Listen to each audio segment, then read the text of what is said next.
What's up, y'all? We up here back at it again. You know what I'm saying? Coasting a fun day. Subscribe to the channel. Um, as I was saying before, we was talking about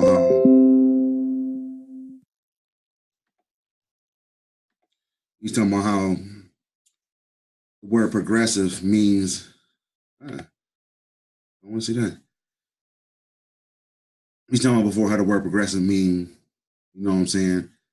Means racist terms, a code word for white supremacy, progressive liberalism. This is the Godfather right here, Woodrow Wilson. You never heard of him? The Godfather of liberalism. I want to give a note out before I get into this.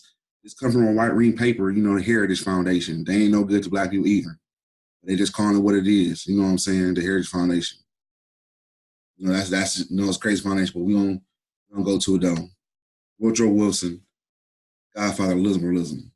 All right, it become fashion for those days for ones to call themselves liberals to refer themselves instead as progressive. This is a phenomenon evident both among our politicians and among our class and intellectual class.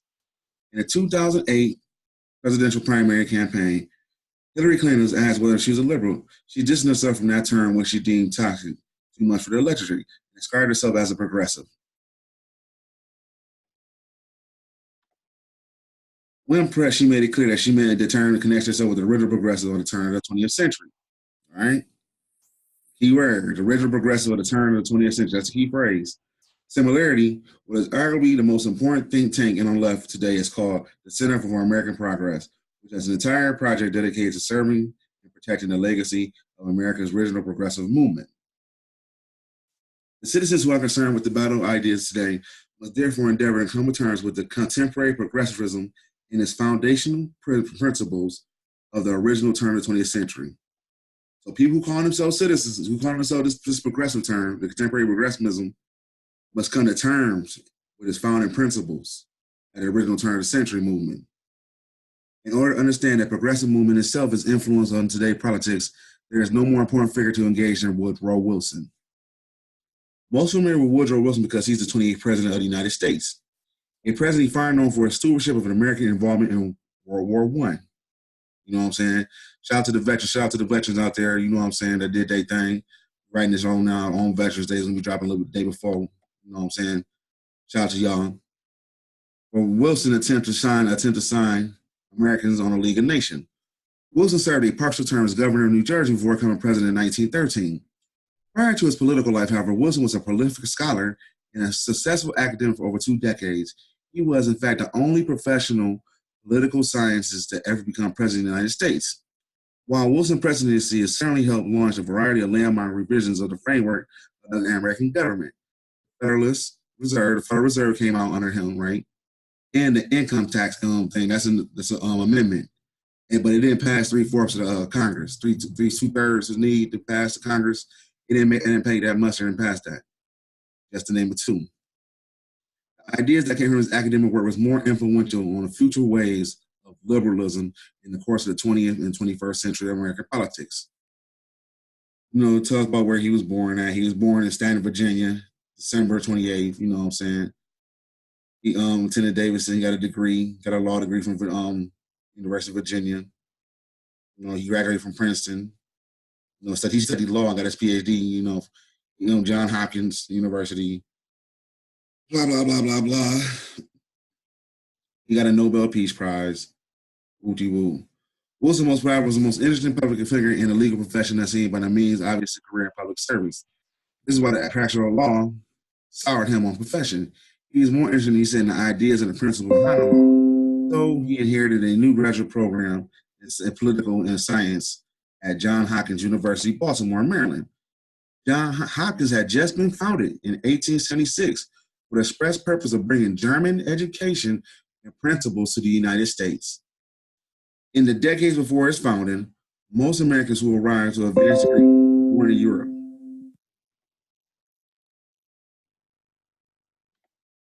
born in Europe. And especially to Germany to get it. Johns Hopkins quickly became an American influential of higher education. It also one of the ways in which German science of politics was imported into American politics with profound effects. And Wilson was among the most important figures of this movement. While a student at Hopkins, Wilson wrote his first book, The Congressional Government, but is still best known for his academic work. Wilson professor subsequently allowed the book to count as his doctoral dissertation, as he soon learned he needed to complete his PhD in order to advance to the academy. Wilson landed his first job at Byrne College, in Pennsylvania. The same year he married Axton, whom he had 3 daughters with. He got disillusioned with, so that's his background. Then after that, he became president of Princeton. So, he's all these, the key thing is he's going all through academia. You know what I'm saying? His political career really take shape at the end of his Princeton presidency. He became known in progressive circles as a reformer. He gave a series of lectures at Columbia University in 1907 and were published in 1909 as the constitutional government of the United States. That's helped with his reputation. He was recruited by the New Jersey Democratic Party to run for governor in 1910. The machine bosses in Jersey clearly sought to use Wilson in order to carry favor with the growing reform element in the electorate and calculated, quite mistakenly it turns out, that Wilson could be easy to control once in office. Instead, upon his election, Wilson stuck to his progressive ideas and helped enact legislation in 1911 was a model for progressives around the country. This record in turn brought Wilson into the 1912 presidency race, where parties were looking to win over progressive voters. In the New Freedom, in addition, collected of Wilson's speeches from the campaign, remain one of the best-known expressions of Wilson's brand of progressivism. Once elected president, Wilson will help usher in a new wave of progressive reforms that would later take full flower under the administration of Franklin Roosevelt. While some asserted that the expansion of the federal government, state and federal administrative state, the organization that Wilson's administration was due, the war effort, several key Kansas expansions were well before the war mobilization was even on the horizon. For instance, he signed a national income tax, you know what I'm saying, in the law in 1913 on the very outset of his administration. Later that year, he pushed hard for a Federal Reserve Act through Congress. Early plans for this act had envisioned a private board, but under Wilson's leadership, the Federal Reserve was created as a government enterprise.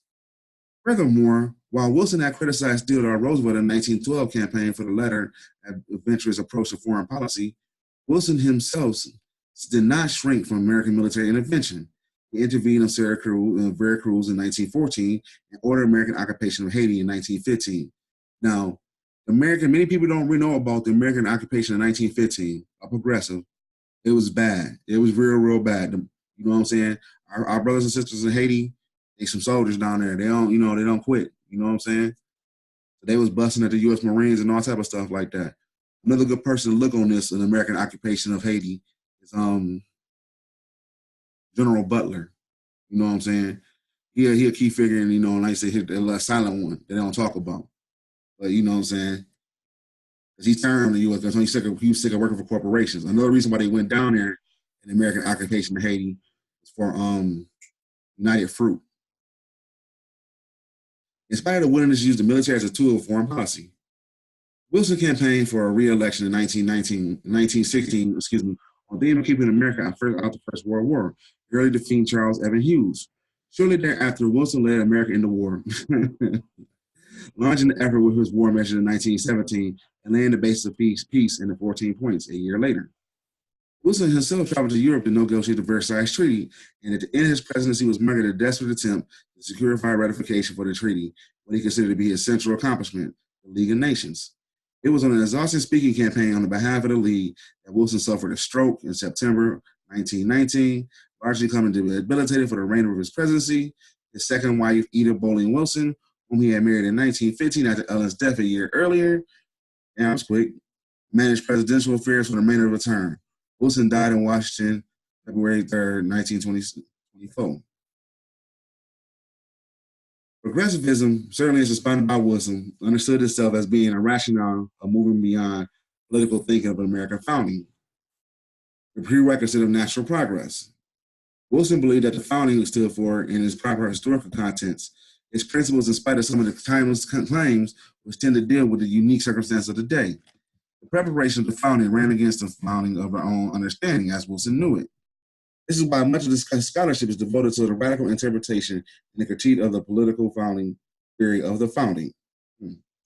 Wilson understood that the limits placed upon the power of the national government by its constitution, limits that progressives wanted to see relaxed, if not removed, were grounded in natural rights principles of the Declaration of Independence. Grounded in natural rights principles of the Declaration of Independence.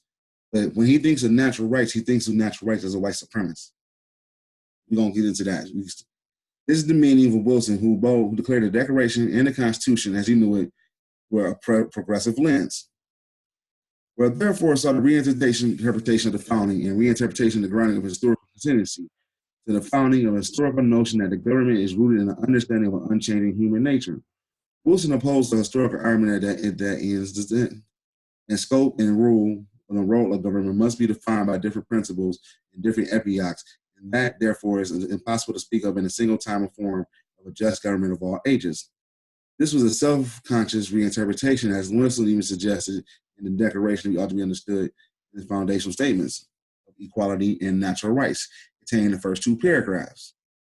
In the 1911 address, Wilson remarked that the rhetorical introduction of the Declaration of Independence is the least part of it.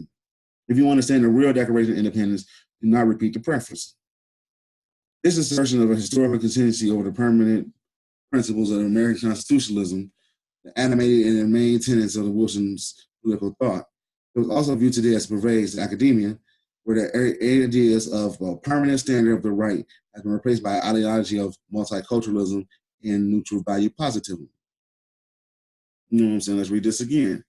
It's an assertion from historical tendency that over the permanent principle of American constitutionalism that animated the main tenets of Wilson's political thought.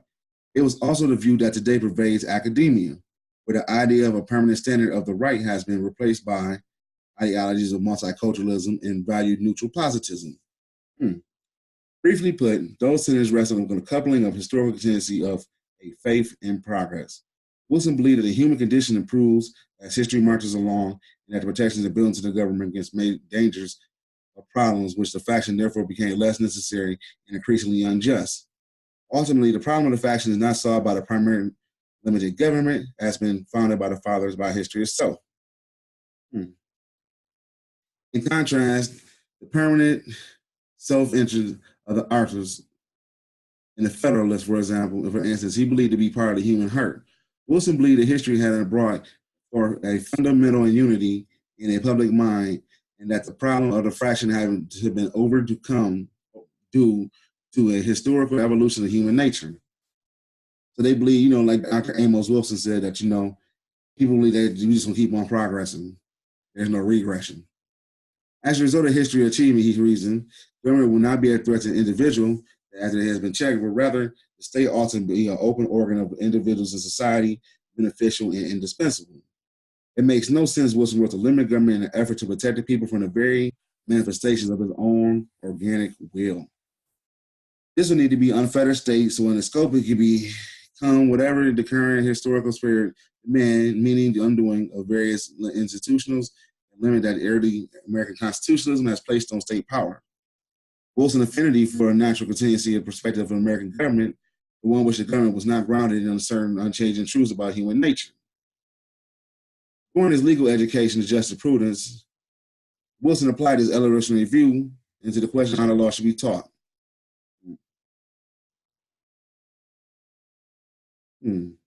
This approach explained Wilson's love for British constitutional system. And the role was not laid on a written document, but instead is an ever-evolving set of judicial laws, judicial precedents that are not contingent on historical process. It is not exaggerated to say that Wilson was infatuated with the British government system of government.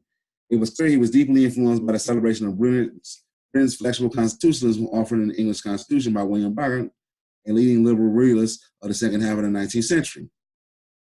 As a teenager, when he was in college, Wilson loved to read and remark upon biographies and essays with great parliamentary statements, and he particularly enjoyed the speeches of Edmund Burke and John Bright.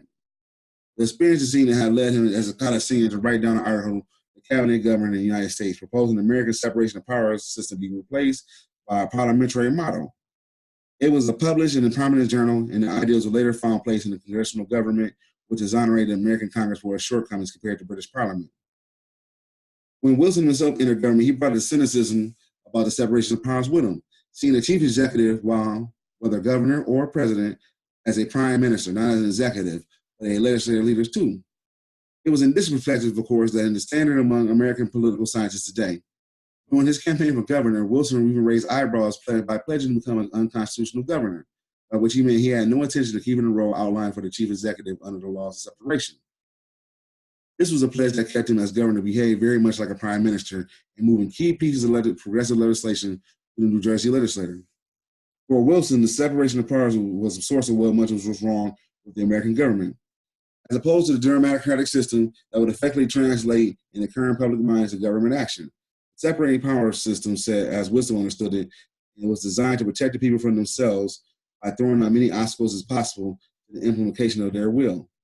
Such a system served only as impeding the genuine democracy, which Wilson wanted to restore by breaking down the walls between the branches and allowing them to work in close coordination with the purpose of consistently adjusting public policy to the current public mind.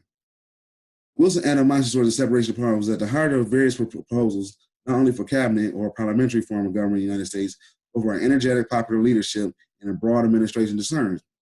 In general, he saw the separation of power as fundamentally contrary to the understanding of the government as a living organism, extension of the people's own will. After the fashion of the day complaining about gridlock in Washington, Wilson argued that the separation of power system be both inefficient and irresponsible. Separation of powers was inefficient because it prevented the government from solving the problems of modern life in a coordinated way. Instead, the various organs of government was busy attacking and struggling against one another. It was irresponsible because the system made it difficult for the government to implement a new public policy.